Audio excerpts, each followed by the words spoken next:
NBA analyst, Slick Ric Bucher, to the show. Thanks for joining us today, Rick. Rick, what up? Happy to do it. All right, let's get started with it. Is Luka the best co-star LeBron has played with? Ooh, what?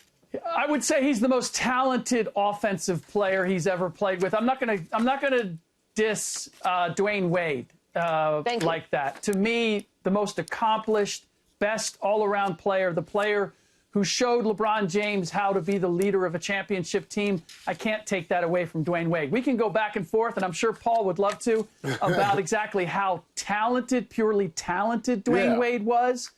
But I have to say that he was a winner, and he made the most out of what he has.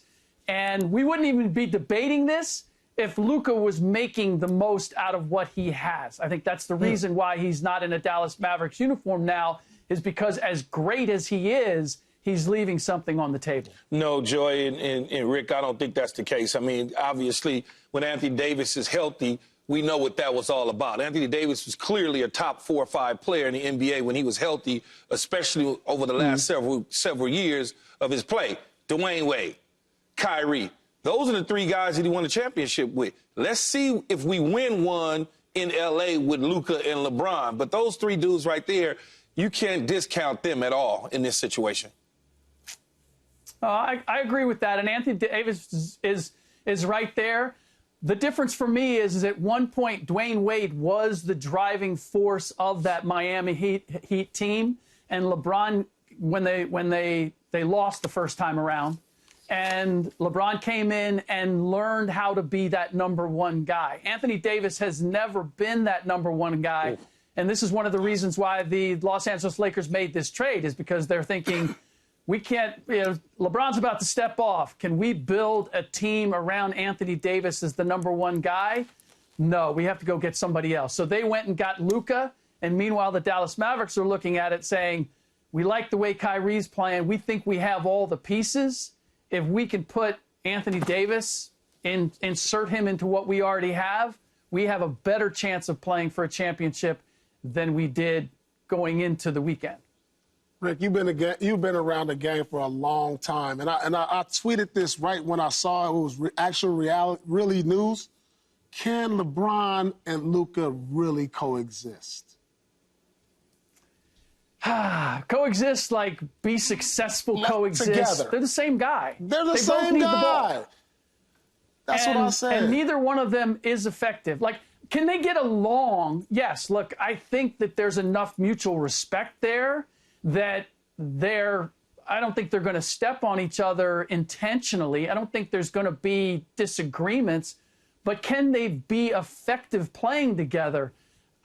There's too much duplication there. There's too much of both of them needing the ball. And then defensively, both of them are a deficit. So I think what the expectations are, look, the odds makers raised the odds of the Lakers playing for a championship after this trade. And in my mind, with the fit, the odds should have gone the other way. In my mind, they took a step back.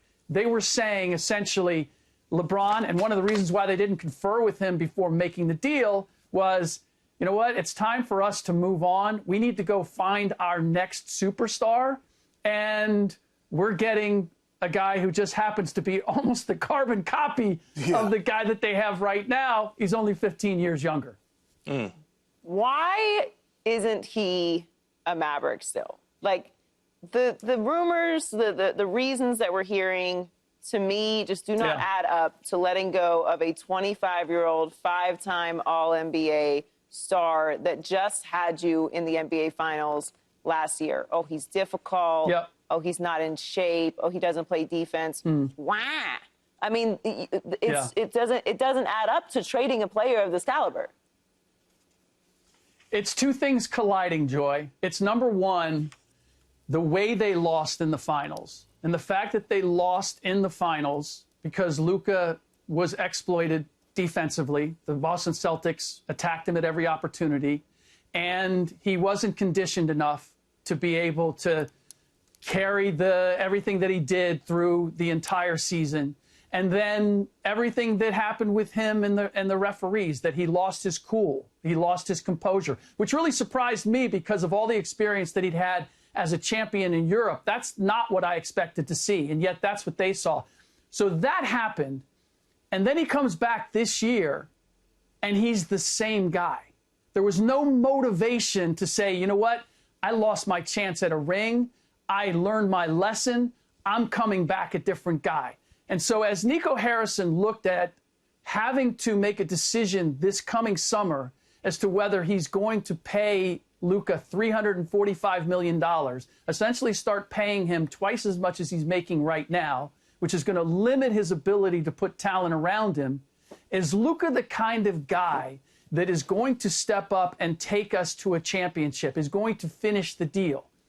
Based on what he showed coming back, he wasn't going to be any different, and adding $345 million to his bank account was not going to be any more motivation. So I believe it was the combination of those two things. And here's the other part, is that, and I think all of us can relate to this, sometimes no matter how good somebody is, you just, if they're doing stuff that doesn't sit with you, you just get tired of that. You just want to move on. And sometimes you just need a fresh start. The first thing I think of, honestly, is Jim Harbaugh and how he's worn out his welcome at every stop. And the 49ers had the same thought process. It was like, look, Jim is still great as a coach. He still wins us games.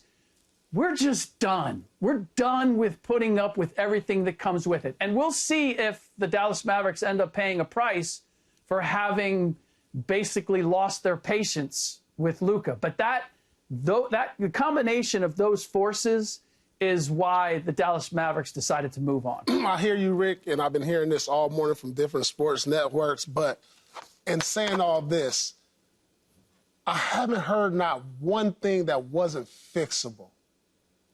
Like you're saying, his conditioning. He can condition. He can get better at that. He crying to the refs. He can get better at that. You know, we're not talking about a guy who's dealing with off-court issues or missing practice and arguing and like the things we're hearing coming out of Miami with Jimmy Butler showing up late to the plant. We're not even hearing that, even if that is happening. And I understand that it sounds like this is personal. Like, you got a 25-year-old in his prime, and we all know the one ingredient you need to win a championship. You have to have an MVP caliber player. And Dallas just gave up on that. But Paul, you also need your best player to be your hardest worker. And I believe that's why I'm saying the timing of this, because you just went to the finals and you got exposed and you missed out on that ring. Yeah.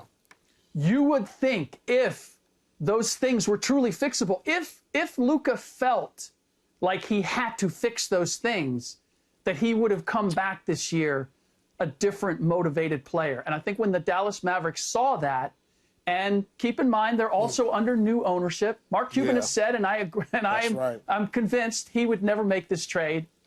The new ownership is looking at it and saying, okay, wait a minute. He's coming back, and he's out of shape, and he's hurt again, and we're asking him to do some cardio in order to keep the weight off while he's recovering from his calf strain, and he's not doing it. And we have to give him $345 million this coming summer. Somebody who's not has not been in the NBA, is not familiar with professional sports, as the new family, the Adelsons and the Dumonts are, they're going to look at that and go, I don't know that we got another option. Oh, wait a minute, there's an all-star big that we could get from the Los Angeles Lakers that would solve a lot of our defensive problems. Okay, we're willing to listen to that. Wow. I think those are the dynamics. And we'll see over the next, 5-10 years.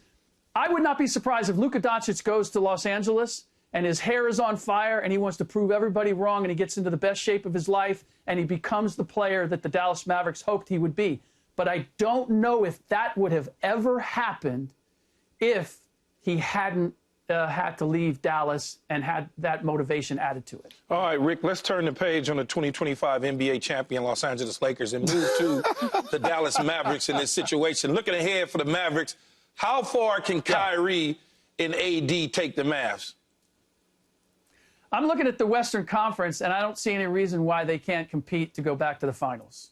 And as I look across the entire NBA, even with the Boston Celtics, I don't see a team that I say that's the team to beat. That's the team that is far and away better than anybody else. There's some great young teams out there, but they don't. This is a Dallas Mavericks team that, for the most part, just went to the finals. They've had that experience. Anthony Davis has won a championship, has been to the finals.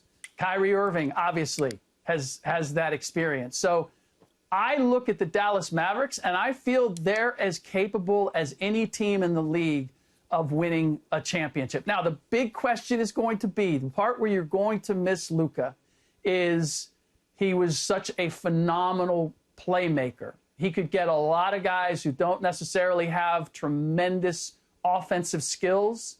He could get them buckets. But I think the Dallas Mavericks are looking at how they've played this season against the top teams without Luka, and they've won plenty of those games, beating Denver, beating OKC multiple times, and conversely losing to those teams when they did have Luka, and they're thinking, we could potentially get this done. Combination of our experience, adding Anthony Davis to the mix, the way Kyrie Irving has matured, the way PJ Washington has grown. Like, we're as good as anybody else right now, and we can do that for the next year or two, and then we'll have cap flexibility, we'll have a bunch of other things. I mean, that's where it's going to get interesting. Not this year, not next year. It's when they got to make a decision on Anthony Davis, when they've got to make a decision on Kyrie Irving, which direction are we going to go? That's where trading away Luka Dončić, that's where the rubber is going to hit the road. So we're hearing that, obviously this was a surprise to everyone. Are the Lakers done making moves? I'm sure that they are going to try to acquire a defensive center. We've heard a number of the names out there. I don't know that it's going. Look, you traded away Anthony Davis.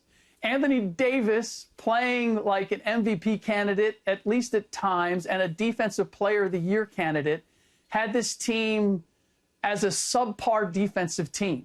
And I thought that offensively, first of all, I think he's probably the best offensive rebounding big man in the league. His ability to clean up at the rim is second to none. I don't know how you make a deal that gets you somebody like him on the same level as him, both defensively and offensively. So I am sure that they will try to make a deal. They've been trying to get Kessler Walker forever, Robert Williams from the Portland Trail Blazers. They could add a piece. I just don't know that it is going to be a piece significant enough. Sorry about this, Key. That it is going to cover for Luka and LeBron, not offensively, but defensively. Holy cow. I am just, you got to play those guys together to, right? I mean, you can't trade off. So Austin Reeves, LeBron, and Luka Dončić defensively. I don't know that there's a guy on the planet. Victor Wembanyama couldn't protect all three of those guys at the same time. In other words, Keith, the Lakers are cooked on defense. That's what he's saying. What do you know about basketball? Well, speaking of Wembanyama. Kind of what I'm saying. Yeah. Subscribe here to get the latest from Speak, and go watch a few segments from our other shows on FS1.